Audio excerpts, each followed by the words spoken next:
Good evening, fellow debt serfs, carbon-based mistakes, and post-truth pilgrims.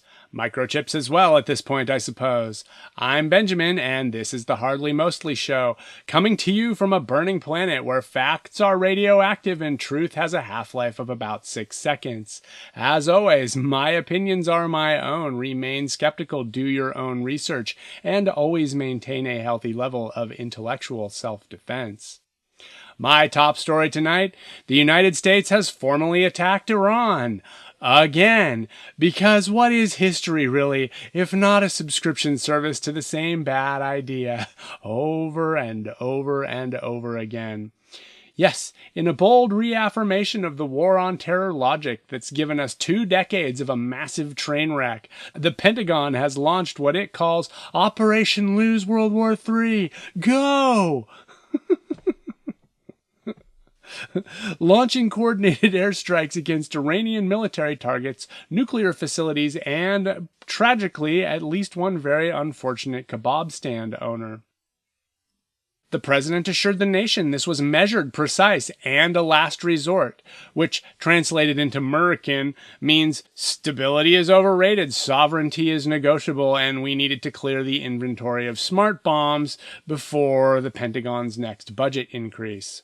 But let's zoom out, shall we? Because it's the same sequel that always follows, the shocking twist that no one could see coming, except anyone with a memory longer than a goldfish. The booming rise of another crop of heavily armed anti-American paramilitary groups. Guys in mismatched camo shouting, "Death to America!" with Samsung phones powered by US satellites, while holding American rifles and driving pickup trucks paid for by American tax dollars.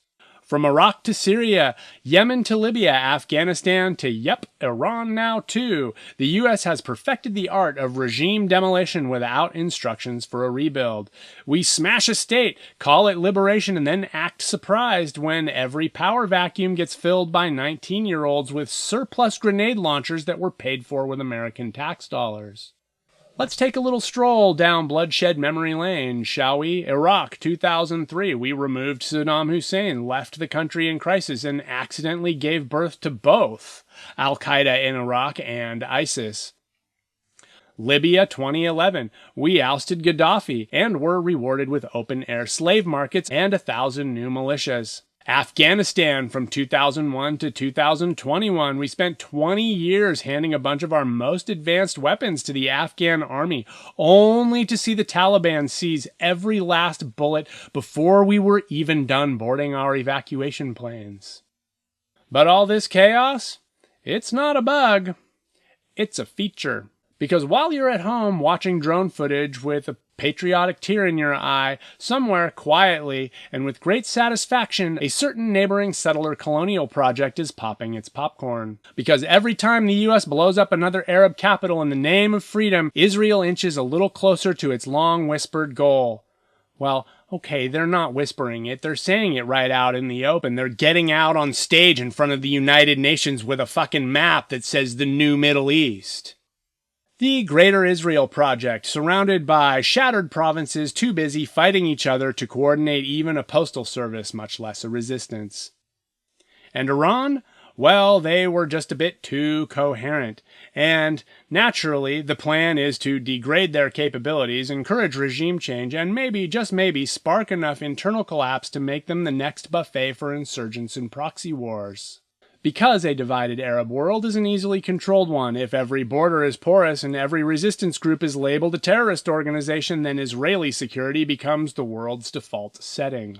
Every new paramilitary group that pops up in the wreckage of a toppled Arab republic becomes another talking point for Israeli PR. Look how savage they are. Look how unstable they are. Thank God we're the only democracy in the region. Well, okay, it's a theocracy. Let's be realistic. If the self-proclaimed chosen people were ever in danger of not being an overwhelming majority, wait, they are in danger of not being a majority, and their response to that is genocide. So we know what that little West Asian theocracy is going to do in order to maintain itself as a theocracy. The religion flavor is just a little different than some of the others around there. And the end game is clear, a permanently fragmented Arab world that poses no strategic challenge to Israeli dominance from the Nile to the Euphrates.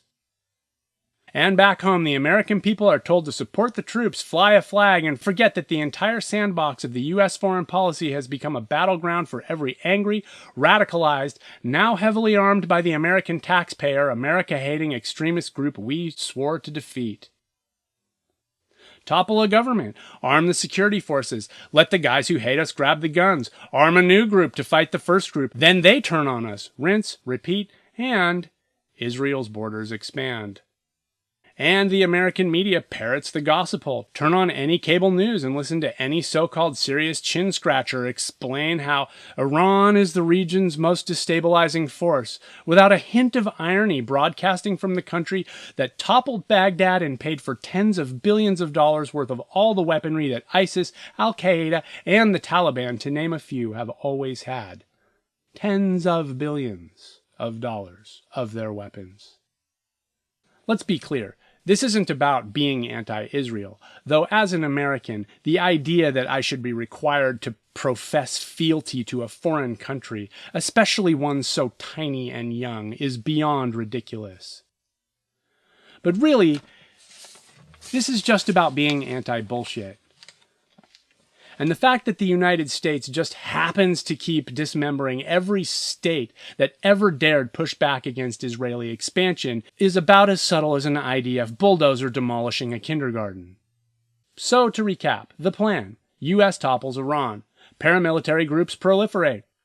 American weapons accidentally fall into hostile hands. Somewhere in Congress, someone working illegally for the United States government with an Israeli passport says, "See, I told you they were savages. What about that $14 billion? The ranks of the heavily armed who hate America grow, and Israel's borders expand. Rinse and repeat. And if you're an American and you think that Israel doesn't have every intention of toppling the Constitution here too, then that is just naive of you. As always, I'm Benjamin, and this has been an episode of the Hardly Mostly Show. Let me know what you think in the comments. From my attic I stab it thee!